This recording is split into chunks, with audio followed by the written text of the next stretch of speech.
A cena se revela diante de nós. Um leito de hospital, a luz fraca da manhã invadindo o quarto. Um rosto marcado pelo tempo, pelos sonhos vividos e pelos arrependimentos sentidos. Um suspiro profundo, um olhar fixo no teto, como se ali, nas rachaduras do gesso, estivesse a resposta para a pergunta que ecoa em sua mente. Valeu a pena? Contrastemos essa imagem com a nossa rotina frenética. O despertador que nos arranca do sono, as mensagens urgentes no celular, o trânsito caótico, as reuniões intermináveis, as metas a serem cumpridas. Vivemos em um mundo que nos exige produtividade, eficiência, sucesso. Um mundo que nos afasta cada vez mais da nossa essência, da nossa humanidade. E, no meio dessa correria, a morte se torna um tabu, algo a ser evitado, negado, escondido sob camadas de maquiagem e otimismo superficial. Mas a verdade é que a morte está sempre presente, como uma sombra que nos acompanha a cada passo. Ela é a única certeza que temos na vida. E, em vez de fugirmos dela, por que não a encaramos de frente? Por que não a utilizamos como um espelho para refletirmos sobre a nossa própria existência? O medo da morte não é uma fraqueza. E é, na verdade, um ponto de partida para a autodescoberta. Ele nos confronta com as nossas maiores angústias, com os nossos maiores desejos, com os nossos maiores medos. Ele nos força a questionar. Quem somos nós? O que queremos da vida? Qual é o nosso propósito? Por que tememos tanto o desconhecido? Será que é porque nos apegamos demais ao conhecido, ao familiar, ao seguro?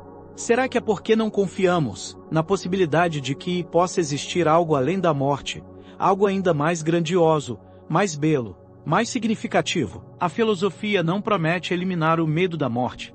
Ela não tem fórmulas mágicas, nem soluções fáceis, mas ela nos oferece ferramentas para compreendê-lo, para ressignificá-lo, para transformá-lo em um catalisador de crescimento pessoal. Ela nos convida a questionar nossas crenças, a desafiar nossos preconceitos, a expandir nossa consciência além de Bata, em sua sabedoria, compara o medo da morte ao medo de viajar para um país desconhecido. No início, sentimos apreensão e insegurança, receio do que podemos encontrar.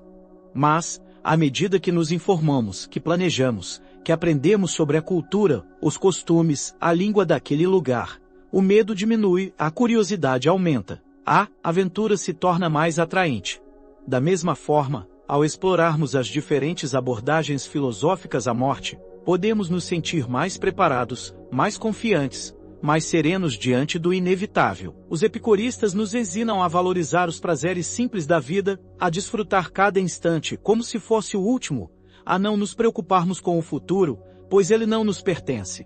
Os estoicos nos mostram a importância de aceitar o que não podemos mudar, de focar no que está sob nosso controle, de cultivar a virtude e a serenidade interior. Os existencialistas nos lembram que somos responsáveis por nossas escolhas, que a vida não tem um sentido predefinido, que cabe a nós criá-lo, mesmo diante da angústia da finitude.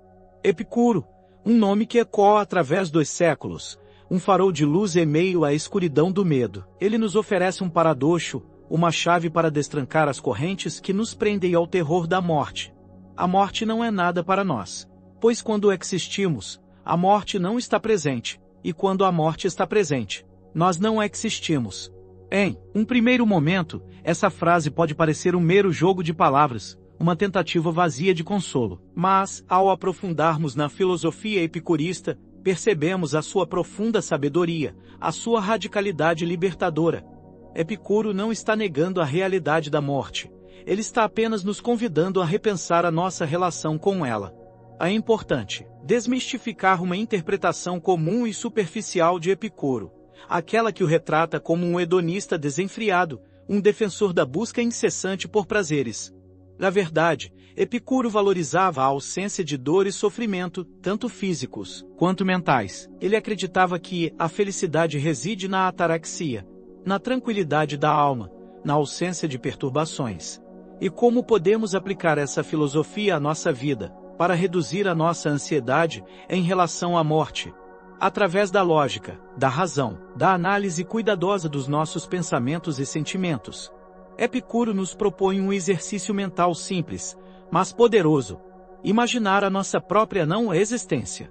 Não como um abismo aterrorizante, um vazio eterno, uma escuridão sem fim, mas como um estado de repouso absoluto, semelhante ao sono profundo sem sonhos. Um estado de paz, de silêncio, de ausência de dor e sofrimento. Um estado em que não há mais desejos, nem medos, nem preocupações. Muitas vezes, o nosso medo da morte surge de um erro cognitivo, de uma confusão entre a imaginação da morte e a experiência da morte. Tememos a dor, o sofrimento, a agonia que podem preceder a morte. Esses medos são reais, compreensíveis, legítimos. Mas o medo do nada, o medo da não existência, é uma criação da nossa mente, uma projeção dos nossos próprios fantasmas. Precisamos distinguir entre o medo da dor e do sofrimento, que são reais e que devemos enfrentar com coragem e com os recursos da medicina e da ciência, e o medo do nada, que é ilusório e que podemos dissipar com a razão e com a filosofia. Imagine uma vela acesa, brilhando intensamente, iluminando o ambiente ao seu redor. A chama dança, crepita, exala calor e luz. Mas, em determinado momento, a vela se consome, a chama se extingue, a luz se apaga. E para onde vai a chama? Para onde vai a luz? Elas simplesmente retornam ao seu estado original, a energia primordial da qual foram criadas. Assim como a chama de uma vela se extingue, retornando ao seu estado original, nós também retornamos ao pó, a matéria que nos constitui. Não há sofrimento nesse retorno, apenas transformação. A nossa energia, a nossa consciência, a nossa essência se dissolvem no universo, integrando-se ao todo. Essa é a mensagem de Epicuro. A morte não é o fim, mas sim uma transformação, um retorno à origem. Não há nada a temer, apenas a aceitar.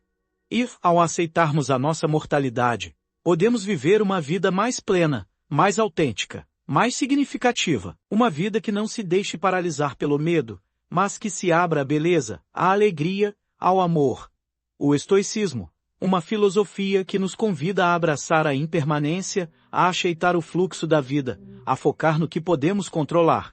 Uma filosofia que nos ensina a encontrar a serenidade em meio ao caos, a virtude em meio à adversidade, a paz em meio à morte. Marco Aurélio, o imperador filósofo, o exemplo máximo de estoicismo em ação, nos legou uma frase poderosa, um guia para a nossa jornada. Não tema a morte, mas sim a vida inadequada. O foco estoico não está em evitar a morte, mas em viver uma vida virtuosa, uma vida de acordo com a natureza, uma vida que vale a pena ser vivida. Vivemos em uma sociedade que nos ilude com a falsa crença de que podemos controlar tudo, inclusive a duração das nossas vidas. Buscamos desesperadamente a juventude eterna, a saúde perfeita, a imortalidade. Mas a verdade é que somos seres finitos, sujeitos às leis da natureza, ao ciclo inevitável do nascimento, crescimento, declínio e morte. Reconhecer a morte como parte integrante desse ciclo natural não é se entregar ao desespero, mas sim libertar-se da ilusão do controle e da ansiedade da permanência. É aceitar a realidade como ela é, sem resistências, sem lamúrias, sem expectativas irrealistas. Os estoicos nos propõem um exercício fundamental, uma prática constante, um lembrete diário da nossa mortalidade. O memento mori. Lembrar-se da própria mortalidade não é uma atitude mórbida nem pessimista. É, na verdade, um incentivo para viver o presente com mais intensidade, com mais propósito, com mais gratidão. Criar um ritual diário de reflexão sobre a impermanência pode nos ajudar a relativizar os nossos problemas, a valorizar os nossos relacionamentos, a focar no que realmente importa. Podemos meditar sobre a brevidade da vida, sobre a fragilidade do corpo, sobre a incerteza do futuro. Podemos contemplar a beleza efêmera das flores, o ciclo das estações, o movimento das estrelas. Ao nos confrontarmos com a nossa própria mortalidade, podemos nos libertar das amarras do ego, do apego material, da busca incessante por reconhecimento e poder. Podemos nos concentrar em cultivar a virtude, a sabedoria, a justiça, a coragem, a temperança. Podemos nos dedicar a servir ao próximo, a contribuir para o bem comum, a deixar um legado positivo no mundo.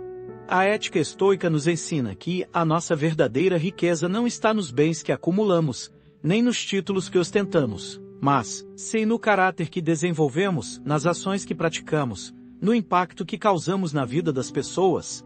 A morte se torna menos assustadora quando vivemos uma vida significativa. uma vida que transcende os nossos próprios interesses, uma vida que se dedica a um propósito maior.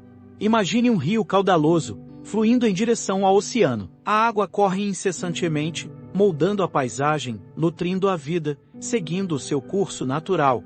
A vida é como esse rio, um fluxo constante de experiências, de emoções, de transformações. O oceano representa a eternidade, o destino final de todas as coisas. Resistir à correnteza do rio, tentar controlar o seu fluxo, apegar-se às margens, é fonte de sofrimento, de frustração, de angústia. Entregar-se à correnteza, confiar no seu curso, fluir com a vida, é encontrar a paz, a serenidade, a aceitação. A morte é apenas a foz do rio, o ponto em que a água se encontra com o oceano, o momento em que a nossa individualidade se dissolve na totalidade. O existencialismo, uma filosofia que nos confronta com a angústia da liberdade, com a responsabilidade de criar o nosso próprio sentido, com a beleza e o absurdo da existência. Uma filosofia que nos convida a assumir o controle do nosso destino, a viver autenticamente, a encontrar a alegria na rebelião contra o inevitável. Jean-Paul Sartre, um dos maiores expoentes do existencialismo, nos lança uma frase impactante, um desafio à nossa zona de conforto. O homem está condenado a ser livre, condenado porque não se criou a si próprio, e, no entanto, livre porque, uma vez lançado ao mundo, é responsável por tudo quanto faz. Essa condenação à liberdade significa que não temos um manual de instruções, um roteiro predefinido, um propósito divino que nos guie. Somos jogados no mundo, sem um sentido inerente, sem uma essência pré-existente. Cabe a nós, e somente a nós, criar o nosso próprio caminho, definir os nossos próprios valores, dar sentido à nossa existência. A busca por um sentido predefinido, por uma resposta pronta, por um propósito externo à nossa existência é, para os existencialistas, uma ilusão, uma fuga da nossa responsabilidade. A vida não tem um significado inerente. Ela é o que fazemos dela. Somos nós que, através das nossas escolhas, das nossas ações, dos nossos relacionamentos, criamos o nosso próprio valor. Assumir essa responsabilidade pode ser assustador, angustiante. É mais fácil seguir o fluxo, aceitar as convenções sociais, viver de acordo com as expectativas dos outros. Mas, ao fazermos isso, estamos abdicando da nossa liberdade, negando a nossa individualidade, vivendo uma vida inautêntica. A angústia existencial, o medo da morte, a consciência da nossa finitude podem ser paralisantes, mas também podem ser um motor, um catalisador para a ação. Ao reconhecermos a brevidade da vida, a incerteza do futuro, a fragilidade da nossa existência, podemos nos sentir impelidos a viver com mais intensidade, com mais paixão, com mais autenticidade. Em vez de nos escondermos atrás de máscaras e convenções sociais, podemos nos libertar das amarras do conformismo, arriscar, experimentar, ousar ser quem realmente somos. Podemos perseguir os nossos sonhos, expressar os nossos talentos, amar com intensidade, lutar por aquilo em que acreditamos. Albert Camus, outro gigante do existencialismo, nos apresenta o mito de Sísifo, um personagem da mitologia grega condenado a rolar uma pedra montanha acima, apenas para vê-la rolar de volta para baixo, repetidamente por toda a eternidade. Uma tarefa absurda, sem sentido, sem esperança. No entanto, Camus nos convida a imaginar Sísifo feliz. Não porque ele encontre alegria na tarefa em si, mas porque ele se rebela contra o seu destino, porque ele assume a sua condição, porque ele encontra significado na sua própria resistência. A aceitação do absurdo da existência, a celebração da rebelião individual contra o destino, a busca por um sentido pessoal em meio ao caos. Essa é a mensagem do existencialismo. Não podemos evitar a morte. Não podemos escapar da nossa liberdade. Não podemos eliminar a angústia da nossa existência. Mas podemos escolher como vamos enfrentar esses desafios. Podemos escolher viver autenticamente, criar o nosso próprio sentido, encontrar a alegria na nossa própria rebelião. Friedrich Nietzsche, um pensador iconoclasta, um crítico implacável da moralidade tradicional, um defensor da afirmação da vida em vez da aniquilação. Ele nos convida a dançar no abismo, a amar o nosso destino, a criar os nossos próprios valores, a nos tornarmos super-homens, e Nietzsche nos presenteia com uma expressão poderosa, um mantra para a nossa jornada. Amor fati. Ame o seu destino, em todos os seus detalhes, em todas as suas nuances, em todas as suas alegrias e tristezas, em todos os seus sucessos e fracassos, em todas as suas vitórias e derrotas. Ame a sua vida, com tudo o que ela é, com tudo o que ela oferece, com tudo o que ela exige. Essa aceitação radical de tudo o que acontece, inclusive a morte, não é uma resignação passiva, nem uma submissão cega ao destino. É, na verdade, uma afirmação da nossa liberdade, uma declaração da nossa autonomia, uma demonstração da nossa força interior. Nietzsche critica duramente as crenças que diminuem o valor da existência terrena em favor de uma vida após a morte, as religiões que pregam a renúncia aos prazeres, a negação dos instintos, a submissão à autoridade divina. Ele as considera formas de niilismo passivo, de fuga da responsabilidade, de negação da vida. Para Nietzsche, a vida é a nossa maior dádiva, o nosso maior tesouro, o nosso maior desafio. Devemos abraçá-la com paixão, com intensidade, com alegria. Devemos explorar os nossos talentos, desenvolver as nossas capacidades, expressar a nossa criatividade, buscar a autossuperação. A vontade de potência, um conceito central na filosofia nietzschiana, não é apenas o desejo de dominar os outros, nem a busca pelo poder. É, acima de tudo, a força criativa que nos impulsiona a crescer, a evoluir, a nos tornarmos quem realmente somos. É a energia vital que nos move em direção à autossuperação, à expansão das nossas próprias capacidades. Nietzsche nos propõe um pensamento perturbador, um desafio à nossa zona de conforto, um teste para a nossa afirmação da vida.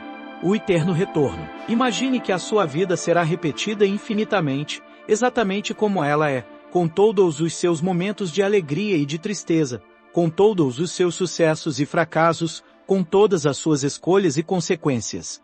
Você aceitaria viver essa vida, repetidamente, por toda a eternidade?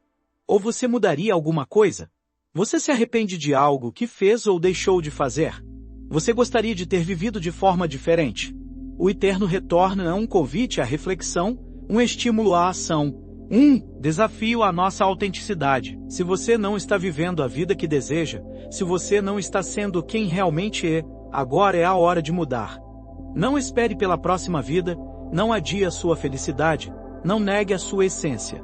Nietzsche nos apresenta a metáfora do super-homem, um ser que transcende os valores tradicionais, que cria os seus próprios valores, que vive de acordo com a sua própria vontade, que afirma a vida em toda a sua plenitude. O super-homem não é um ser perfeito, nem um modelo a ser seguido. É, acima de tudo, um ideal, uma inspiração, um convite à autossuperação. O homem é uma corda esticada entre o animal e o super-homem, uma corda sobre um abismo. Essa corda representa a nossa jornada, a nossa luta, a nossa busca pela transcendência. O abismo representa o medo, a incerteza, a morte. Mas, ao caminharmos sobre essa corda, ao enfrentarmos os nossos medos, ao superarmos os nossos limites, nos tornamos mais fortes, mais sábios, mais autênticos.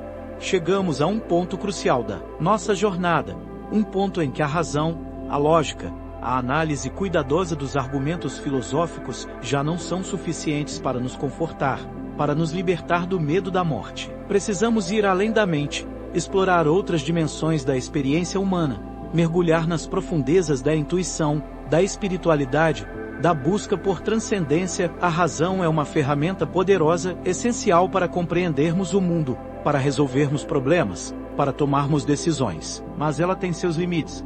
Ela não consegue explicar o mistério da consciência, a beleza da arte, a força do amor, a profundidade da fé. Ela não consegue nos dar respostas definitivas sobre a vida e a morte. Precisamos reconhecer esses limites, aceitar a nossa ignorância, abrir-nos à possibilidade de que existam realidades que transcendem a nossa compreensão racional. Precisamos resgatar a sabedoria ancestral, as práticas espirituais e filosóficas que valorizam a intuição, a meditação, a contemplação, a conexão com a natureza. Os antigos sábios, os místicos, os poetas, os artistas sempre souberam que a verdade não se encontra apenas nos livros, nem nas teorias, nem nos laboratórios. Ela se encontra também no silêncio da mente, na beleza da natureza, na profundidade dos relacionamentos, na experiência da fé. A experiência mística, a busca por estados alterados de consciência que transcendem a dualidade vida-morte, pode nos proporcionar vislumbres de uma realidade mais ampla, mais profunda, mais significativa. As experiências de quase-morte e KM, relatadas por pessoas que estiveram à beira da morte e retornaram à vida, são exemplos poderosos desse tipo de experiência. Desses relatos descrevem sensações de paz, de alegria, de amor incondicional, de conexão com uma luz intensa, de visão panorâmica da vida, de encontro com seres queridos falecidos. Embora a ciência ainda não tenha uma explicação definitiva para as IKN, elas têm um impacto profundo na percepção da realidade das pessoas que as vivenciam. Muitos relatam perder o medo da morte, passar a valorizar mais os relacionamentos, a viver com mais propósito, a buscar a espiritualidade. As IKM nos mostram que a morte pode não ser o fim, mas sim uma transição, uma passagem para outra dimensão da existência. A ideia de que a consciência pode persistir além da morte física é uma crença antiga, presente em diversas culturas e religiões ao redor do mundo. As teorias sobre a reencarnação, a imortalidade da alma, a vida após a morte, são tentativas de explicar esse mistério, de dar sentido à nossa existência, de nos confortar diante da inevitabilidade da morte.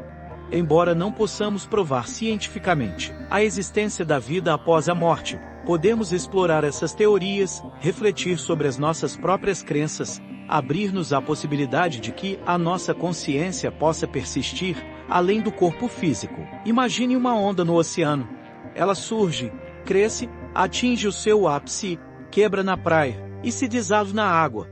Mas a água da onda não desaparece, ela simplesmente retorna ao oceano, integrando-se ao todo. A onda é apenas uma manifestação temporária do oceano, uma forma individualizada da água. Assim como uma onda é parte do oceano e retorna a ele após se dissipar, nós também somos parte de um todo maior, do qual nunca nos separamos verdadeiramente. A nossa individualidade é apenas uma ilusão, uma forma temporária da consciência universal.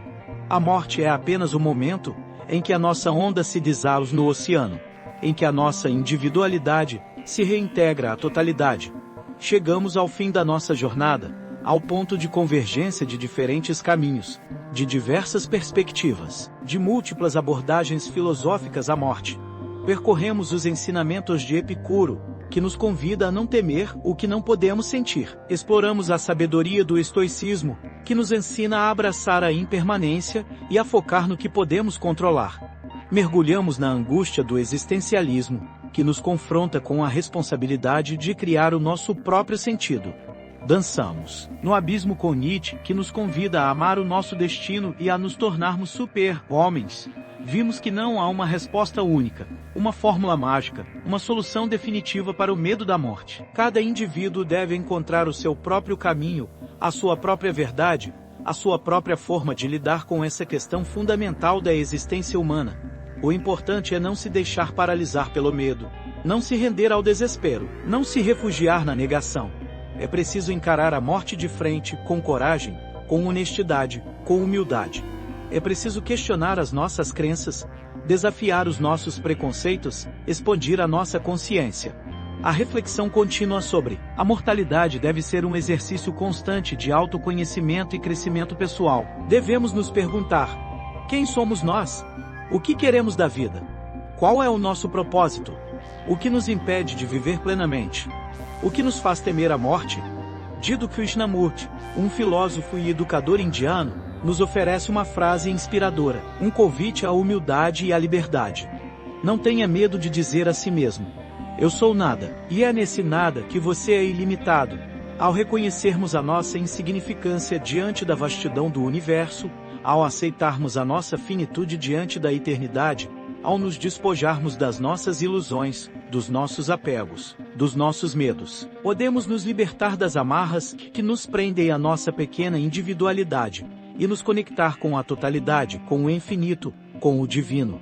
A morte não precisa ser um inimigo a ser temido, mas sim uma mestra a ser ouvida. Ela nos ensina a valorizar o presente, a amar intensamente, a perdoar sinceramente, a viver autenticamente.